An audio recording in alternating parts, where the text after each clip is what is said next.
നിലനിൽക്കുന്ന തുടരുന്ന ആഗോള പ്രതിസന്ധികൾക്കിടയിൽ സ്വർണ്ണവിപണി അന്താരാഷ്ട്ര മാർക്കറ്റിൽ ഔൺസിന് $5000 പരിധിയിൽ തുടരുന്നു. ഇന്ന് 2 തവണയാണ് സ്വർണ്ണവില പ്രഖ്യാപനമുണ്ടായത്. രണ്ടാം വില പ്രഖ്യാപന സമയത്ത് ഔൺസിന് $4995 പരിധിയിലായിരുന്ന സ്വർണ്ണവില ഇപ്പോൾ കാര്യമായ മാറ്റങ്ങളില്ലാതെ നിലനിൽക്കുകയാണ്. മാർക്കറ്റിന്റെ ഇപ്പോഴത്തെ അവസ്ഥയിൽ നാളെ സ്വർണ്ണവിലയിൽ മാറ്റമില്ലാതിരിക്കാനോ അല്ലെങ്കിൽ നേരിയ മാറ്റത്തിനോ ഉള്ള സാധ്യത മാത്രമാണ് നിലനിൽക്കുന്നത്. എന്നാൽ മാർക്കറ്റിൽ മാറ്റങ്ങൾക്ക് ഇനിയും സമയം ബാക്കിയാണ് എന്നുകൂടി ഓർമ്മപ്പെടുത്തുകയാണ്. ഇപ്പോൾ തങ്കവില ഗ്രാമിന് 15,480 രൂപയിലാണ് എത്തി നിൽക്കുന്നത്. എല്ലാ വ്യൂവേഴ്സിൽ നിന്നും ഒരു ലൈക്ക് പ്രതീക്ഷിച്ചുകൊണ്ട് ഇന്നാദ്യമായി വീഡിയോ കാണുന്നവർക്കായി ഇന്നത്തെ സ്വർണ്ണവില ഒന്നുകൂടി പറയുന്നു.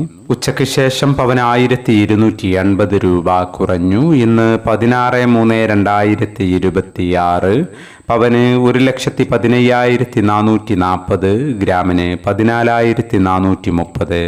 ഈ വീഡിയോ നിങ്ങൾക്ക് ഉപകാരപ്രദമെങ്കിൽ വീഡിയോക്ക് താഴെ ലൈക്ക് ചെയ്യാൻ മറക്കരുത്. Thank you for watching.